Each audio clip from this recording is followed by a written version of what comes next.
last one but not least on the server side is the project admin. Let me just finish this one and we will have a break.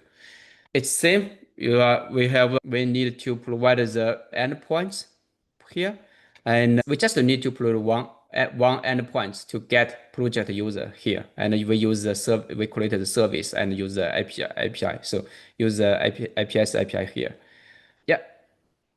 One thing you may need to remember that is so for the role ID and the company ID, you can use the HQ endpoint to get a company ID. For role ID, you may need to use the data connector API. We will talk that later in the optional session. So let's go to the tutorial and yeah. Go back to a tutorial. Everything should be same. It's very similar. So you just go to the service. Okay. So we are adding one more service. I added the client. I require the client side. I go back to the API.js, add the client side, add the main client, and create one client object.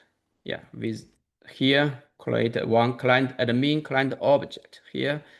And then I'm going to the APIs.js, going to the end of this file, add this service line. This will be we will get all the project user. We will call the admin SDK to get all the project user. As before, we need to do the pagination to get all the list.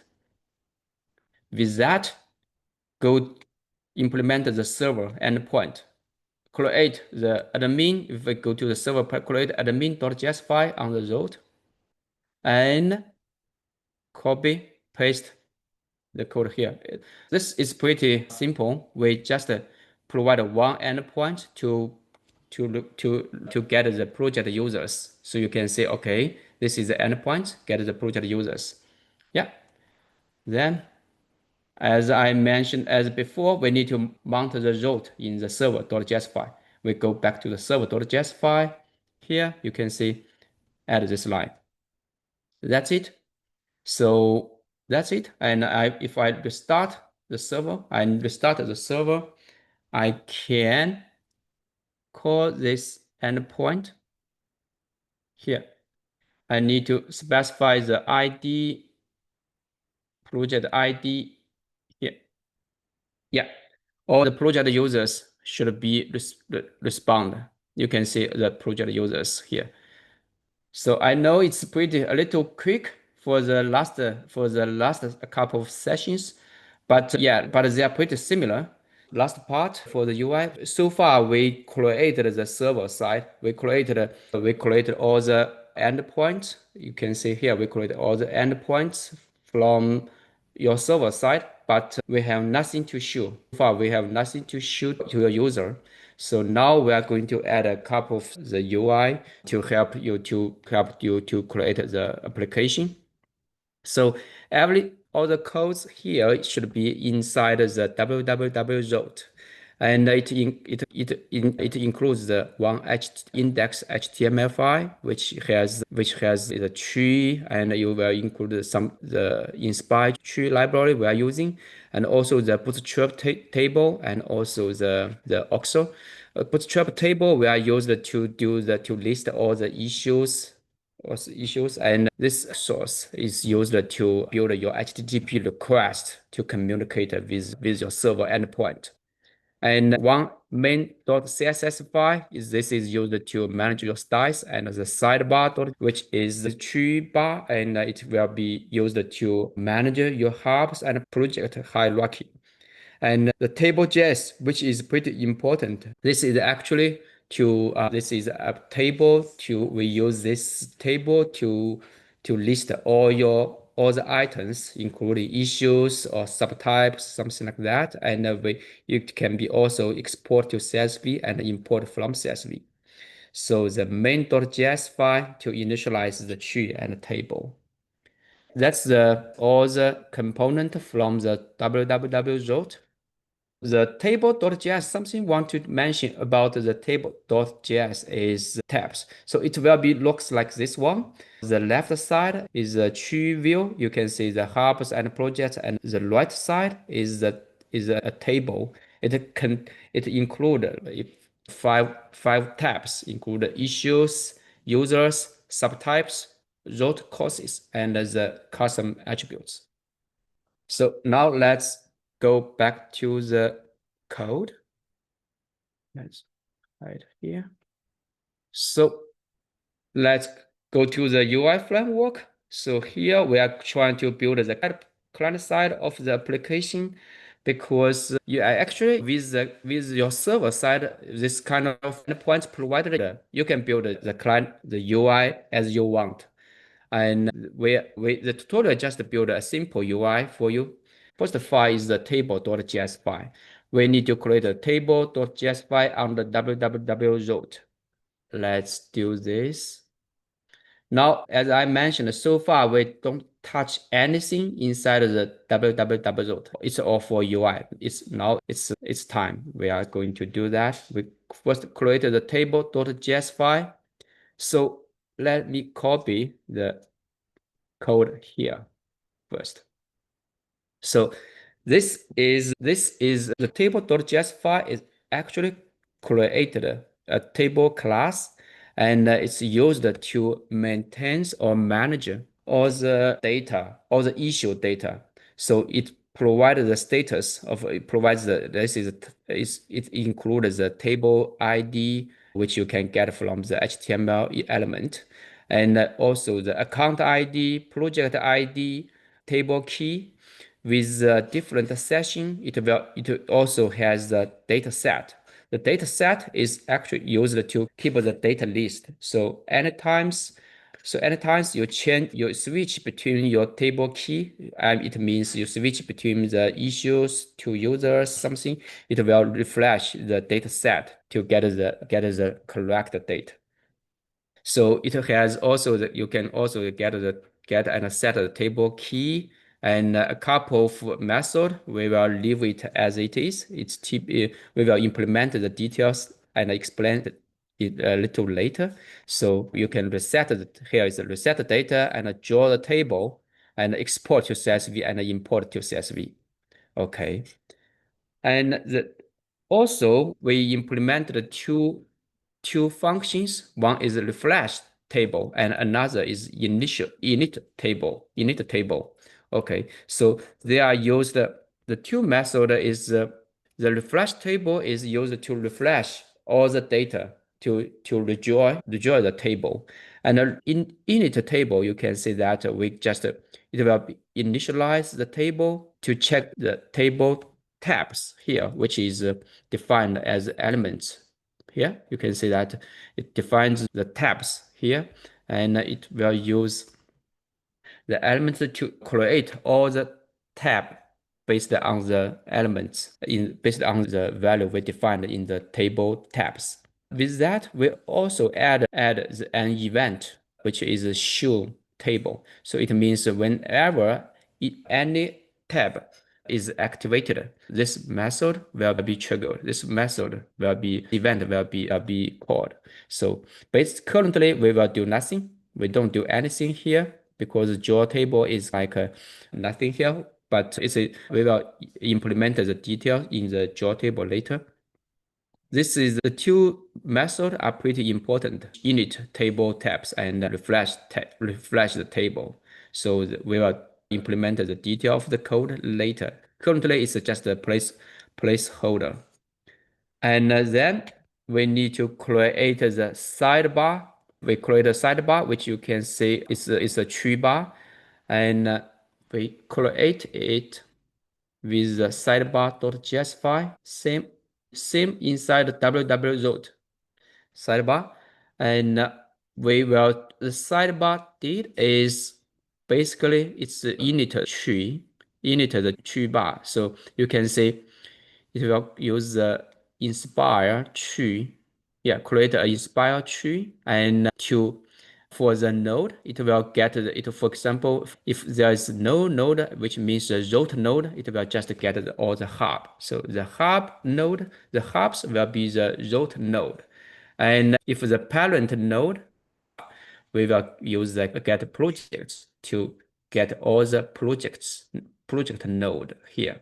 So you can see from this one, we will initialize a tree with a hub and a project. You can also see, you can also consider we can initialize a tree with ACC account and the projects inside the account. And every time when we click the node, we're only interested in the project. So which means if you select the project, we will call the onSelection changed event. This will be, yeah, this is a callback event. This onSelection change event will actually refresh the table. We will see that later. Okay, so now let's copy the code and paste in the sidebar.js. So with this sidebar, we will also we are now adding a couple of code logic here in the main.js.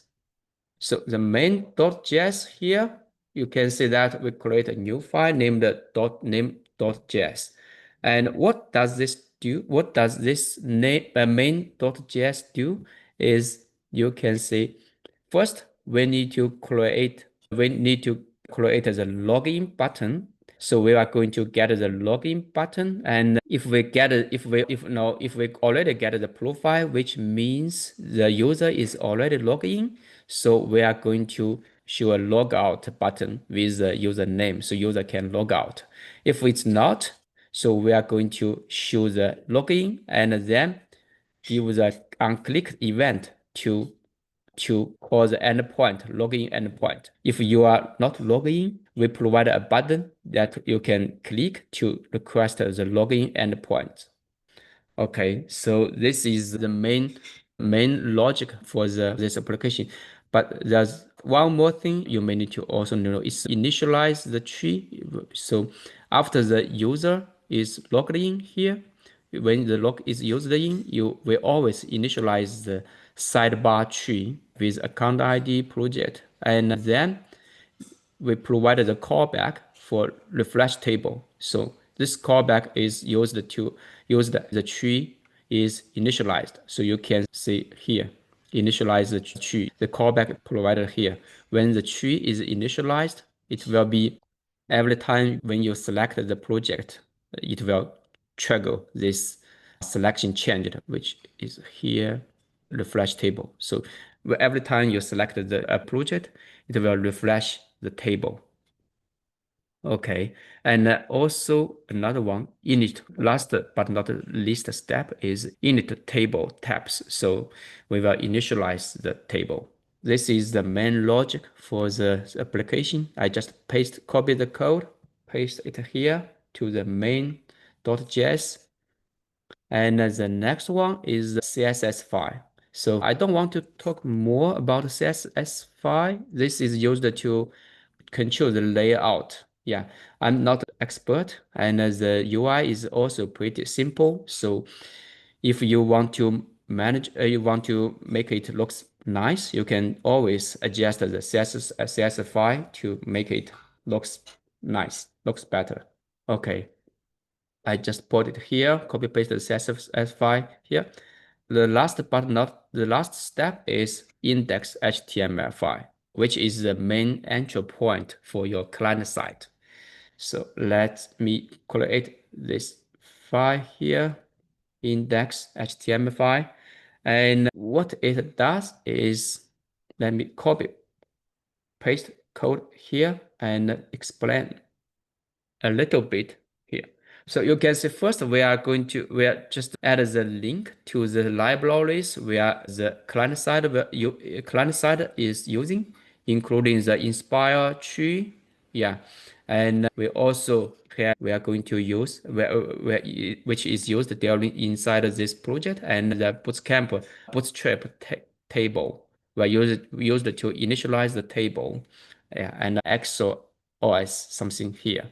And then it's a layout. It's a layout of the UI, which is pretty simple. Some logo, something, and yeah, we have the table of the issue table and the issue table. Like this is pretty simple. Go back here. So now I think everything, yeah. because this one thing mentioned here is that since the main.js is also an ES6 model, so we have to use the type model inside of the script tag. Okay. So far, the framework of the UI framework should be there. Yeah. For the client side, actually, we don't need to restart the server. But yeah, for the safe case, I just restarted my server, and we are going to do the test for the UI framework. Yeah. So now if I localhost 88, okay, you will see this kind of UI. So because I already logged in, so you can see I'm logging, right? I already logged in with previously, and it always use refresh token to refresh my token after it expired in 1 hour. I already logged in, and I have a couple of hubs here already. So these hubs are not I'm not these hubs are actually not BIM 360 or ICC. It's Autodesk other SaaS hub. This one is the ICC hub, which I'm interested. If I click that, there are a couple of projects which I'm involved. I involved a couple of projects here, and the project I'm interested today is AAC, not AAC data model. It's bootcamp training project for issues.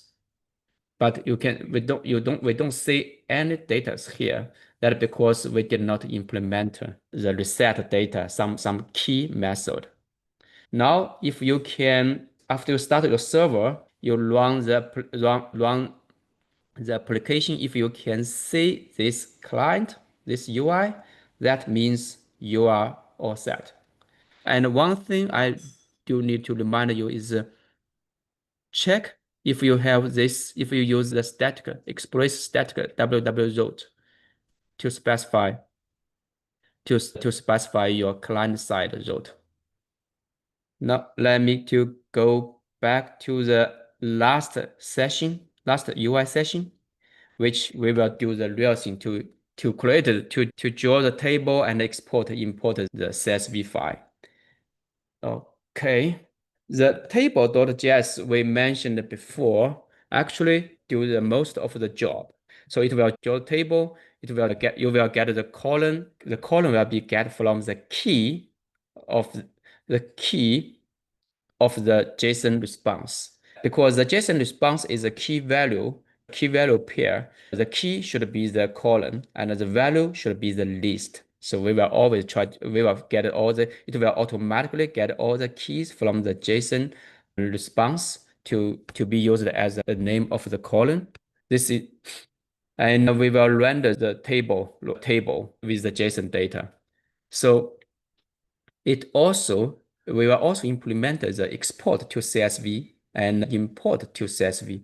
When use the export to CSV, mainly we export all the raw data. But for some complicated object, some data might be the JSON object or complicated array. We will just use the complicated object to replace. But if you can still handle that by yourself, because some object include some symbols which cannot be passed CSV file. And import CSV file, we will import the issues from the CSV file in raw. And okay, let's go to the demo session. UI framework, and last one, we will continue improve the table. So here as we already mentioned that we implemented the reset. We just had a placeholder for some method inside of the table.js. It's reset date, draw table, export to CSV, and import to CSV. Let's first to implement the first three methods. So here you can see, let me go here. Inside of the table.js, we have class table.js, right? And we will do reset date. You can see, let's go back to here. The reset date is actually used to when you try to fetch the issue data from the server side. So it will based on your table key. For example, you selected the root cause, so it will try to get all the issue root cause based on the table key and the account, your account ID, project ID, and then with that, it has the request with this request URL. So you can see that this is a container. The table tab is a container. The table tab is a container. I should say, you should say table tabs should be a container. It includes the table keys as issues, users, and issue subtype. And it also has for each of the each tab, it has the request URL and a name. You can see, for example, this issue subtypes, I will call the endpoint issue subtypes. So this is a set. This is all the data set for before to fetch the data, and with that, with this data in set, we will call the endpoint, the URL and the URL endpoint, which we get from here.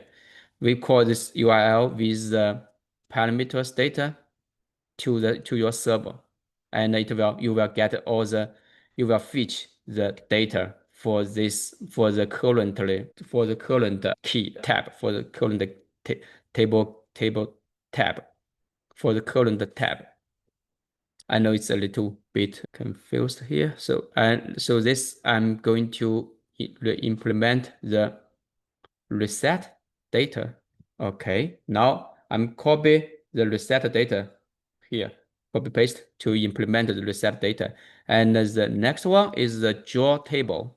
The draw table, it means we are going, after we have the real data here, right? We prepared all the real data, we put it in the data set. And then we are going to draw the table with the data, with the real data. We get the column. First, we get the column from the data set. And then we are going to get the column, we get the key from the data, the first row, because first row is the key. So we get the key as a column name. You put it there, put it in the columns, and then we create the table. We created the bootstrap table with the data set, with all the data set. And of course, we will put the column information. We will also put the column information. I think it's colon here. I believe it's here. Colons push. We will also put the columns data. Okay. So this is used to draw the table. So when we get the data, we just call this draw table to draw the table. Let me draw the table. I replace this one. You can just replace all of them. All of them want to make it a little bit clear. So last one is export to CSV. Export to CSV. Let me just replace the method here. And just explain a little bit to you. So export CSV, you can, it actually, what it does is to get the data set. The data set includes the real data, and then join all the data set, with the separator as a header, and then iterate all the list inside the data set to create the items of each items for to be exported in CSV here. And then create the blob with the CSV content, with all the CSV content, and use text CSV file format to generate the CSV file. Okay, I already put it here. So far, we can export the data. We can draw the table and export the data. So let me save that. I don't need to refresh, don't need to restart the server because everything I did here is the client side. The server side is, okay, I just refresh it. I get the same thing, but if I click the bootcamp training here, so now I see all the issues. I see all the issues. If I change to users, I see the user, some users inside of this project, and I see subtypes, root classes, custom attributes, user profiles, like here. So as I mentioned, for some of we just listed all the attributes here, but for some of the attributes, if it's complicated, we just use if it's a complicated object, we just flatten it like this way. Okay. So now all the issue items can be listed in the table. We can export to the CSV, but I will do this a little late. So we go back to the tutorial for the last one to import issues. So how we can import issues? We provided a CSV file, CSV template, issue template CSV file here for you to start with.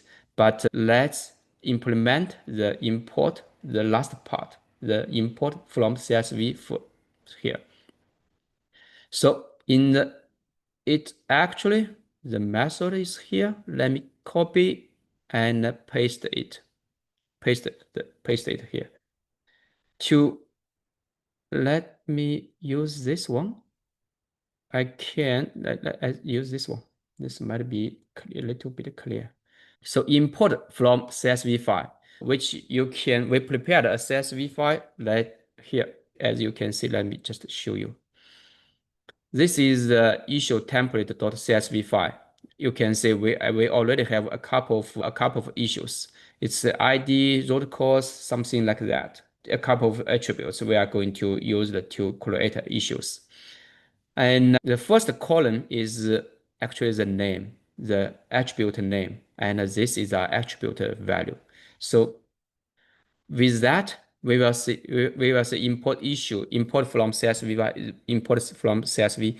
So the main thing the method did is to read all the items from the CSV file. So I use the array from the import CSV file and put that into the file load, and we just did a quick check. So here you will see we will see the file look test type of.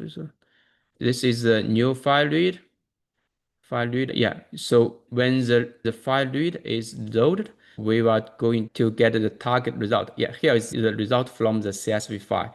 We are using it will be with some to pass some symbols and split with n, which will be split with list as to a list, and then for each list, especially for the first row, it should be the key. It should be the key as I mentioned here. Yeah, it's key. So I just use the key. I just split with a comma to get all the keys and make sure the keys do have a lot of keys, but we don't want to use all of them.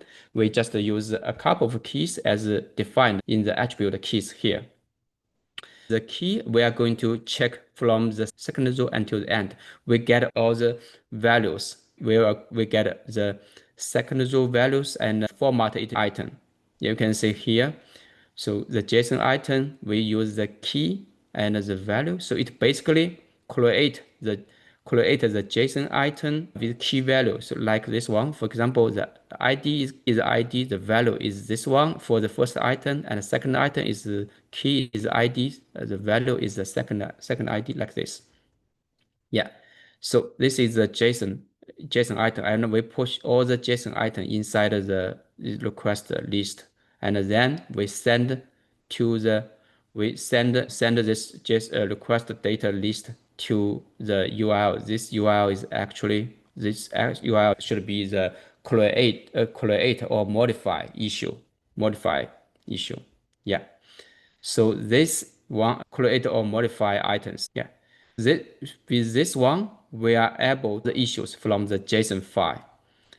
And let me see. Yeah, I finished it here. So if I go back to here, there are a couple of reminder or note you may need to be aware.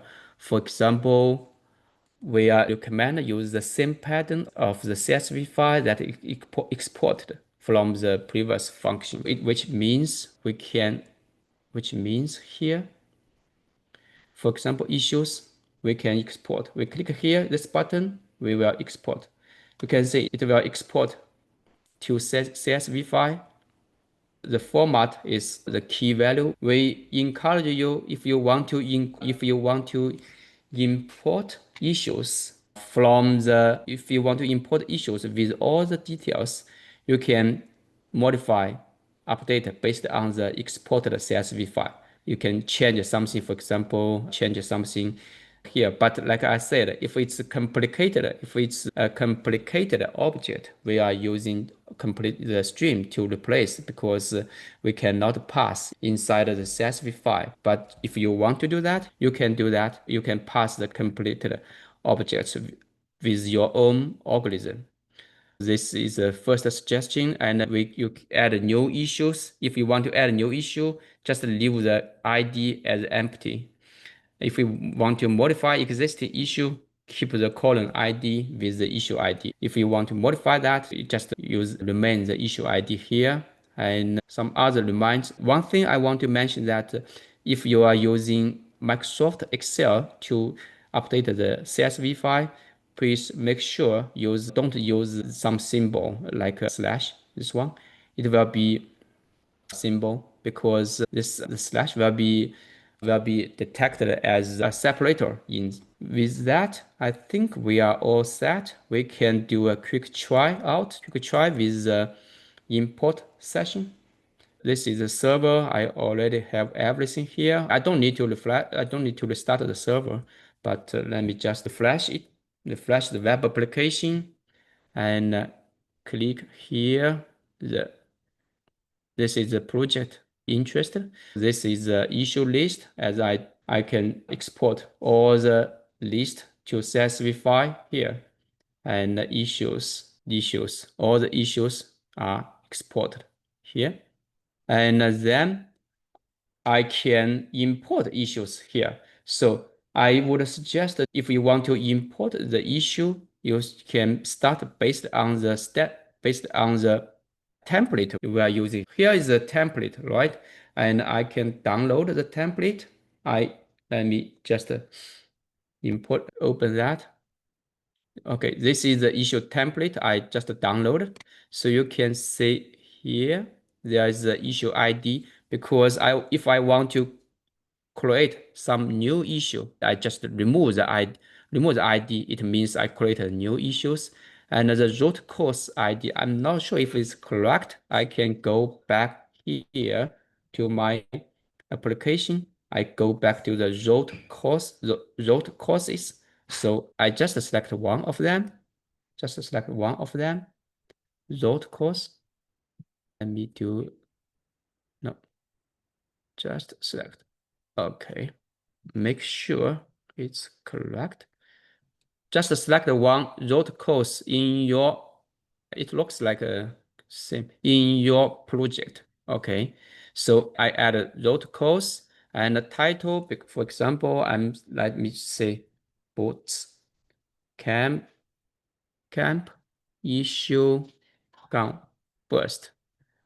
Camp Bootcamp issue second, and this will be the Bootcamp issue third. Okay, so description, I don't want to change that. And this is a subtype ID.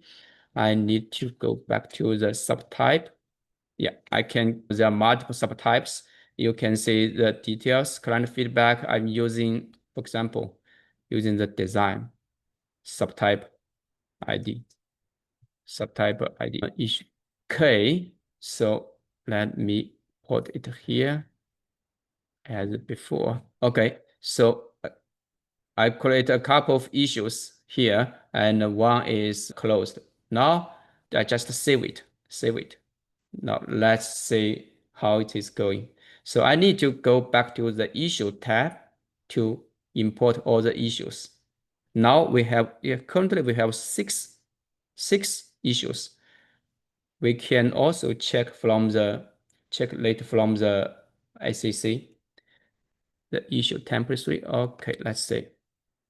Okay, it's important. The issue is important. Now you can see that we have 9 issues. And if I go back, if I open the console here, you can see that the row 1 is created with the issue ID, blah, blah, blah. You can check the status from the console, from your console. So all the 3 issues are created. So I can check it here. Bootcamp, bootcamp, bootcamp. Let's see, bootcamp issue 1, 2, 3. Yes, they are all here. And if I go to the issues, you will see the bootcamp 1, bootcamp issue 1, and 3. They are open. And there's one, I think it's closed. It's not deleted, it's closed. If I check the status, build the status, if I status include the closed, okay, I will see this one, the bootcamp issue 2, which is closed. So if I want to modify the issue, it's the same. You just add the ID here, put the ID here. But I don't want to do that. You can do a trust. This is a homework for you.